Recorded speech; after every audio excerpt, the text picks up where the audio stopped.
Les mobilisations du 10 et du 18 septembre ont permis de faire reculer le gouvernement sur son projet de supprimer 2 jours fériés et de suspendre les décrets de doublement des franchises médicales. Pour autant, le Premier ministre ne marque aucune rupture avec les politiques menées jusque-là et ne vise qu'à satisfaire la voracité des plus riches et des grands groupes. Malgré la crise politique et son pouvoir fragilisé, Emmanuel Macron persiste à imposer une nouvelle politique antisociale, de manière autoritaire contre les intérêts des travailleurs et des travailleuses, de la population, toujours appelés à fournir des efforts quand les dividendes versés aux actionnaires du CAC 40 n'ont, eux, jamais été aussi élevés. Le prétexte de tous les reculs sociaux, c'est trouver 40 milliards d'euros pour combler la dette qu'ils ont eux-mêmes créée, en octroyant notamment 211 milliards d'euros d'aide publique qui profitent principalement aux grandes entreprises. Et depuis 1992, ce sont 686 milliards d'euros de cotisations patronales qui ont été soutirés en exonération.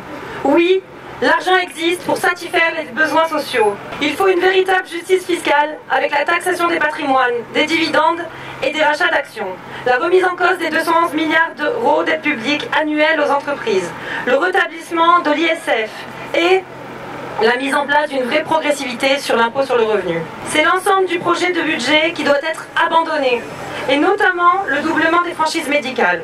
L'année blanche, qui consacre la désindexation des pensions, la prestation sociale, des salaires des agents de la fonction publique, le budget des services publics, la suppression de 3000 postes dans la fonction publique et la réforme de l'assurance chômage, ainsi que les projets attaquant le code du travail et le 1er mai. Ensemble, actifs, retraités, privés d'emploi, jeunes, nous devons aussi imposer l'abrogation de la réforme des retraites avec le retour de l'âge de départ à 60 ans, l'augmentation des salaires, des pensions de retraite et l'allocation chômage. Imposons l'arrêt des licenciements, les investissements nécessaires dans les infrastructures, les services publics et les industries pour répondre aux besoins de tous en protégeant l'environnement et la santé des travailleuses et des populations. Dans les Bouches-du-Rhône comme ailleurs, la transition écologique ne doit pas se faire sur le dos des travailleurs. Alors tous ensemble, dès maintenant, travaillant dans nos services, dans nos entreprises et partout, allez gagner la grève et la participation à la manifestation le 2 octobre, journée d'action interprofessionnelle, et travailler ensuite, ancrer la grève partout où c'est possible.